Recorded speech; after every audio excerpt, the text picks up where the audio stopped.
IPL 2025-এর final race থেকে ছিটকে গেল গুজরাট টাইটান্স। সেই গুজরাট টাইটান্স যে গুজরাটকে দেখে মনে হচ্ছিল একটা সময় যারা টেবিল টপার ছিল, যাদেরকে দেখে মনে হচ্ছিল তারা এবারে কাপ জেতার প্রবল দাবিদার রয়েছে, সেই গুজরাট টিমই কিন্তু আইপিএল 2025-এর কোয়ালিফায়ার 2 এর আগেই ছিটকে গেল এলিমিনেটর থেকে। অন্যদিকে যদি মুম্বাইকে নিয়ে কথা বলি, সত্যি মুম্বাই হোয়াট এ টিম, মানে কি বলবো, যে টিমটাকে দেখে মনে হচ্ছিল এবারে চেন্নাইয়ের পাশাপাশি মুম্বাইও কোয়ালিফাই করতে পারবে না প্লে অফের জন্য। প্রথম থেকে 4 থেকে 5টা ম্যাচের মধ্যে মাত্র একটা ম্যাচই জিতেছিল, সেই জায়গা থেকে পরপর ম্যাচ জিতে কামব্যাক করে তারা আর ফাইনাল খেলা থেকে মাত্র একটা ম্যাচ দূরে আছে।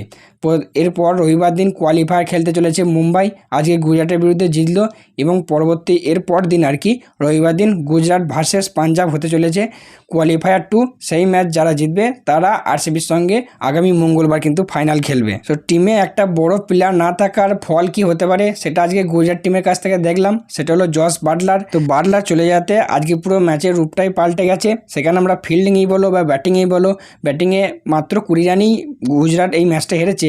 তো সেই জায়গায় যদি 3 নম্বরে জস বাটলার থাকতো তাহলে হয়তো রেজাল্টটা অন্য কিছু হতে পারতো, কারণ ইংল্যান্ডের player experience plus Jos Buttler হলো বড় ম্যাচের প্লেয়ার, তো সেই জায়গায় রেজাল্টটা কিন্তু অন্যরকম হতে পারতো। তো এবার যদি ম্যাচ নিয়ে কথা বলি, প্রথমেই মুম্বাই টসে জেতে এবং মুম্বাই একটা ভালো ডিসিশন নেয় পিচ দেখে, সেটা হলো তারা প্রথম ব্যাটিং নেয় এবং ব্যাটিংয়ে মুম্বাই আগে 3টে পরিবর্তন ছিল। বেয়াস্ট্রো এসেছিলো, গ্লিসন এসেছিলো এবং রাজঅঙ্গদ বাওয়া এসেছিলো।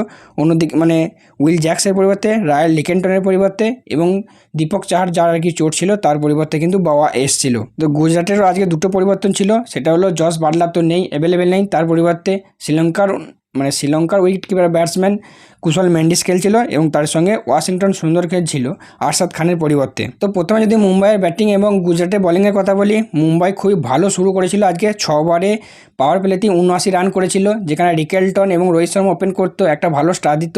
সেই জায়গায় রিকেলটনের পরিবর্তে আজকে জনি বেয়াস্ট্রো ছিল। আমরা কিন্তু রিকেলটনের অভাবটা আজকে কিন্তু জনি বেয়াস্ট্রো বুঝতে দেয়নি, বরঞ্চ সে আরও রিকেলটনের থেকে ভালো খেলেছে, ধ্বংসাত্মক খেলেছে। এবং একটা কথা ভাবলে অবাক লাগে, এই জনি বেয়াস্ট্রো নাকি এবারে আইপিএল দল পায়নি। যে বেয়াস্ট্রো আগের বছর পাঞ্জাবকে আইপিএলের ইতিহাসে সবথেকে হাইয়েস্ট রান চেস করতে সাহায্য করেছিল, সেই বেয়াস্ট্রো এবারে আনসোল গেছে। যাই হোক, মুম্বাই তাকে ফিরিয়ে নিয়ে এসছে এবং সে কত বড় মাপের প্লেয়ার সেটা আজকে প্রমাণ করে দেখিয়ে দিল। 22 বলে 47 রান করেছে। যদিও তার যে ক্যাচটা ছিল সেই ক্যাচটা সাই সুদর্শন এবং কোচজি মিলে ভালো ক্যাচ ধরেছে, তো সেই ক্যাচটা যদি না ধরতো তাহলে হয়তো রেজাল্টটা অন্যরকম হতে পারতো। তার সঙ্গে রোহিত শর্মা, সত্যিই রোহিত শর্মা আজকে একটা পুরো প্লে অফের যে ইনিংস দরকার একটা বড় প্লেয়ারের কাছ থেকে, সেরকমই একটা ইনিংস খেলেছে। হ্যাঁ, যদিও রোহিত শর্মা আজকে কিন্তু 2বার জীবনদান পেয়েছে, 2বার নয় 2 থেকে 3বার জীবনদান পেয়েছে। সূর্যকুমার যাদব সেও একবার জীবনদান পেয়েছে, ইজি কিপারের হাতে ক্যাচ ছিল কুশল মেন্ডিসের হাতে, সেটাও কিন্তু কুশল মেন্ডিস মিস করেছে। সূর্যকুমার আজকে 20 বলে 33 রান করেছে। আর রোহিত শর্মার তো ইনিংসটা সত্যিই খুবই অসাধারণ ইনিংস ছিল, 50 বলে 81 রানের ইনিংস ছিল। তবে যদি গুজরাটের বোলিংয়ের কথা বলি, বোলিং বলতে স্পেশালি ফিল্ডিংয়ের কথা বলি, গুজরাটের ফিল্ডিং আজকে খুবই সাধারণ হয়েছিল। তো গুজরাট যদি ফিল্ডিংটা ঠিকঠাক করতো, হ্যাঁ, ক্যাচগুলো যদি ঠিকঠাক ধরতে পারতো, তাহলে হয়তো রানটা 200 যেত না মুম্বাইয়ের। কারণ রোহিত শর্মার প্রথমেই 2টো ক্যাচ মিস করেছে, টোটাল আগে 3টে না 4টে মিস করে 3টে না 4টে ক্যাচ মিস করেছে, সেটা রোহিত শর্মা 2টো মিস করেছে, প্লাস সূর্যকুমারের ইজি ক্যাচ যেটা তোমার কিপারে কুশল মেন্ডিসের হাতে ছিল সেটা মিস করেছে। এবং বোলাররা প্রথম দিকে মার খেয়েছে, তাদের যে প্রমুখ বোলার প্রসিদ্ধ কৃষ্ণা লাস্টের দিকে এসে 2টো উইকেট পেয়েছে, ঠিক আছে, বাট প্রথম দিকে প্রচুর রান খেয়েছে, বোধহয় 2 ওভারে প্রায় 40-এর উপর রান এরকম কিছু একটা খেয়েছিল। যাই হোক, আরেকটা জিনিস দেখে অবাক হলাম, আজকে ওয়াশিংটন সুন্দরকে খেলিয়েছে, যে মেনলি পাওয়ার প্লের দিকে ভালো এফেক্টিভ হয়, ভালো বল করে। সেই জায়গায় ওয়াশিংটন সুন্দরকে আজকে নিয়ে এলো প্রায় 14 ওভারে। 14 ওভারে ওয়াশিংটন সুন্দর তার ফার্স্ট ওভার বল করলো, যেখানে সে মাত্র 7 রান দিল, কিন্তু তারপরে সে আর বল পেল না। তো এটা আমার মতে বলে শুভমান গিলের একটু হয়তো এদিক ওদিক হয়েছে, ক্যাপ্টেন্সিতে এই জায়গাটা একটু ফল্ট ছিল। কারণ ওয়াশিংটন সুন্দর এমন একটা প্লেয়ার, কারণ দেখি যখন ইন্ডিয়া টিমে নিলেও নেয় কিন্তু তাকে দিয়ে বল করায় না, কিন্তু এমনটা নয়, ওয়াশিংটন সুন্দর খুবই ইকোনমি বোলার, কিন্তু কেন যখন বল করায় না বা ইউজ করে না সেটা আমার জানা নেই। তো তাকে যদি পাওয়ার প্লেতে নিয়ে আসতো হয়তো রেজাল্টটা একটু অন্যরকম হতে পারতো, বা পাওয়ার প্লের পর যদি ওয়াশিংটন সুন্দরকে আরও 2-1 ওভার করাতো বা ট্রাই করাতো, কারণ যেহেতু 14 ওভারে নিয়ে এসেছিলো, যেখানে প্লেয়ারে এত মারছিল সেই জায়গায় সে মাত্র 7 রান দিয়েছে। তো তার আগে নিয়ে এলে বল যখন একটু নতুন ছিল, সেই জায়গায় ওয়াশিংটন সুন্দর কিন্তু একটু এফেক্টিভও হতে পারতো। তো এই জায়গাটা একটু শুভমান গিলের হয়তো আমার মতে একটু ভুল হয়েছে বা ভুল ডিসিশন নেওয়া হয়েছে, তাকে বল কম করানো বা না করানোর। এবার যদি সেকেন্ড ইনিংস নিয়ে কথা বলি, প্রথমে সুদর্শন গিল ওপেন নামে সবথেকে প্লাস পয়েন্ট যেটা বা যেখানে মুম্বাই অনেকটা এগিয়ে গেল সেটা হলো ফার্স্ট ওভারই গিলের আউটটা। আমি আন্দাজটা ঠিকই করেছিলাম যে গিল এবং সুদর্শন এতটা রান হয়েছে প্রথমেই নেমেই মারতে যাবে, এবং যদি মারতে যায় সেটা হবে তাদের জন্য সবথেকে বড় ভুল। কারণ এরা এমন প্লেয়ার যদি একটু ধরে খেলে তাহলে কিন্তু যে কোনো ম্যাচ যখন তখন ঘুরিয়ে দিতে পারে। গিল প্রথমেই ব্যাটটা ঘুরিয়ে শট খেলতে গেল, আড়া মারতে গেল, যদি একটু স্ট্রেট খেলতো হয়তো বা সেটা 4 হতে পারতো। এবং বোল্টকে তো জানোই, বোল্ট হচ্ছে ফার্স্ট ওভারে উইকেট নেওয়ার মাস্টার, তো বোল্ট সেটাই করে দেখালো। গিল্টের ফলটা খুঁজে পেলো, মানে গিল যেই একটু সুযোগ দিল বোল্ট প্রথমেই তার উইকেটটা নিয়ে নিল। এবং তারপর যদি কুশল মেন্ডিসকে নিয়ে বলি তো কি বলবো, ওকে নিয়ে হাসি পাচ্ছে। আজকে ফিল্ডিংও খুব সাধারণ করেছে, মানে কিপিং ইজি, ক্যাচ মিস করেছে। হ্যাঁ 10 বলে 20 রান করেছে ঠিক আছে, বাট তাই বলে হিট উইকেট করবে, মানে তার কি নিজের একটা আন্দাজ ছিল না যে এতটা বড় একটা স্ট্যাম্পের আগে, স্ট্যাম্প আর উইকেটের মাঝে যে এতটা গ্যাপ, সেইখানে জায়গায় এসে কি করে হিট উইকেট করে আমি তো খুঁজে পেলাম না।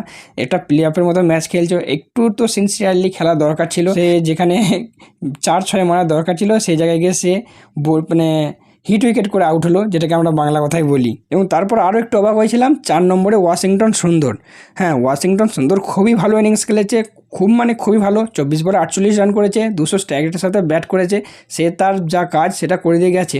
বাট আজকে যখন একটা টিম 228-29 রান চেস করছে সেই জায়গায় ওয়াশিংটন সুন্দরকে 4 নম্বরে আমি ঠিক মেনে নিতে পারলাম না। হয়তো রানটা করেছে বলে হয়তো অনেকে বলবে, বাট ওয়াশিংটন সুন্দর এরকম ইনিংস খুব কমই আছে। হ্যাঁ ভালো খেলে ঠিক আছে, যদি 200-ওর মতো টার্গেট থাকতো সেই জায়গায় ওকে দিতে পারতো। বাট ওয়াশিংটন সুন্দরের পরিবর্তে আজকে যদি শেফার্ড আগে আসতো, সে একটু ধরে খেলার সুযোগ পেত, হয়তো রেজাল্টটা কিন্তু একটু অন্যরকম হলেও হতে পারতো। কারণ রোমারিও শেফার্ড একটা ভালো হিটার ব্যাটসম্যান, সে এসে হিট করতো, সুদর্শন একটু ধরতো বা সুদর্শনও লুজ বল পেলে মারতো, তাহলে কিন্তু রেজাল্টটা অন্যরকম হতে পারতো। যদিও আমি আবারও বলছি ওয়াশিংটন সুন্দর সে কিন্তু তার নিজের কাজটা করে দিয়ে গেছে, বাট তাও বলবো তাকে আগে পাঠানোটা ঠিক হয়নি, যেখানে 229 রান চেস করছে। এবার টিম ম্যানেজমেন্ট কী ভেবেছে জানি না। এবার আর একজনকে কথা না নিয়ে মানে না বললেই নয়, সেটা হলো সাই সুদর্শন।